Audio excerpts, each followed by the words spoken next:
Good morning, Hong Kong.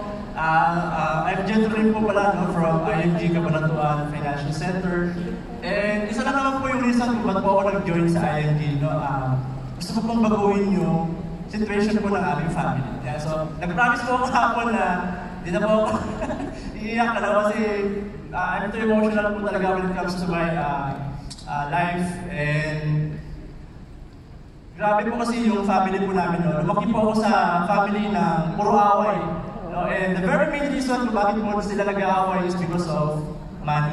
Ano po, hindi lang ako yung nakaka-experience ng may ganitong situation, but napakahirap po sa isang bata na lumaki na yung parents niyo po gano'n. Kasi magkakaroon po talaga ng impact yun sa amin, no? Lalo na kapag lumaki kayo na magiging gano'n din kayo. No, ayoko pong mangyari yun. And dapating po yung time na grabe na po talaga yung away nila. As in, may time po talaga na hindi na kami mapag-aaral dahil sa dami nga po nilang anak. Nakalimutan po nilang mag-family planning. No? And yun po yung naging parang gusto ko tumulong sa mga magulang ko, gusto kong baguhin yung buhay nila. And akala ko, ito na yung makakatulong sa kanila kasi meron po nag-sponsor sa akin na gusto ko po kasi mag-college, no? Lahat naman po siguro tayo gusto natin makapag-aral dahil alam po natin na ang edukasyon talaga malaking tulong po yan sa growth po natin. And meron po nag-sponsor sa akin na mag-aaral po sa seminaryo. So ginala ko po yung opportunity and nakapag-college po ako, pumasok po ako sa seminaryo. Then nakita ko po, no, when we have pastoral mission po namin, nagbabahay-bahay kami. And grabe po, kung ano yung na-experience ko sa bahay namin, ganun din yung na-experience ng bawat pamilya. Hindi na matutulad. And so, nag-aaway-aaway din po sila, tinatanong namin sila, nag-Bible sharing kami. Yun po yung buhay ko before. I'm a seminarian, I used to preach the gospel of God, pero may napansin po akong kulang. No? Wala pong masama na nagdadasal tayo, wala pong masama na naniniwala tayo sa Diyos. Pero we've got to help ourselves too. Kailangan tulungan din po natin yung sarili natin. Dahil sabi nga po nila, nasa Diyos ang awa, laging nasa tao po ang gawa. At kapag wala po tayong ginagawa, wala po talagang mangyayari sa buhay natin. May one point po, araw-araw po kasi iba-ibang bahay for 2 months, pinapatira po kami doon. And every day, na-experience po namin yung, ay brother, matulog na kayo, nakatapag kayo yung balik. Pero yung likod po namin nakabalakot na talaga kasi hindi po pantay yung sahig, lupa lang po. Brother, kain na, bagoong asin. So sabi ko, hindi pwede ganito na lang laging buhay ng Pilipino.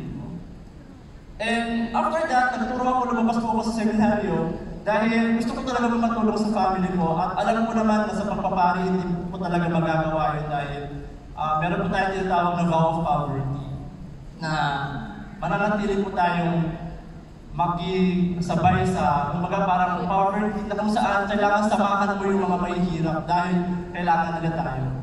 Buti na lang po meron ng IMG, no? Na kung saan tayo po yung tumutulong to fight poverty because of our mission, no, na 30 million by 2030 na campaign.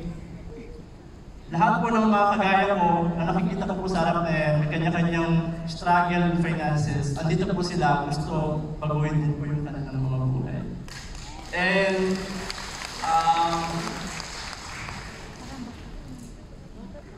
yun nga po, no, because of IMG to, nakilala ko din po dito yung aking partner dahil before po, nung nagtuturo po ako as a teacher, bawal po ako sa utang, dahil po sa utang, nagkaroon po ako ng anxiety, nagtakbo po ako sa hospital ng how many times. Yun po yung pwedeng gawin ng utang sa atin. To control our life, diminish our happiness, and limits our freedom. Yun po yung nagagawa ng utang. I'm thankful dahil binigyan ako ng Lord ng mga tao tumutulong sa atin, especially to my partner.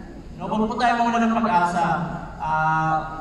Binigyan po ako ng partner before, pero nag-fail po dahil sino po yung babaeng mapatol sa hindi po financially stable na tao. So, wala pong masama sa pagiging financially free. Lahat po tayo ay nangarap na maging maging maganda yung buhay dito sa IMG.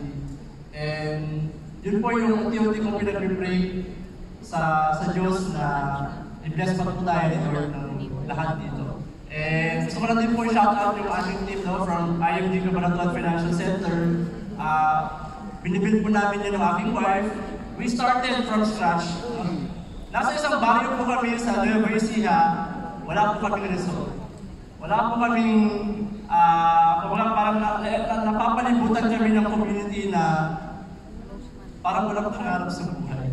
So, we decided to put up an office na kahit alam namin sa sarili namin na mahirap, andun yung sugal, pero grabe po yung naging bunga. For 2 years po na nagkaroon kami ng financial center, meron po kami nadala dito, alin po nakapag-GX sa amin, naka-G-experience, I should say. So yun po yung nagpag-GX sa amin. And huwag na po tayo wala ng pag-asa. Dati dalawa lang po kami na problema kami kung saan kami pupunta.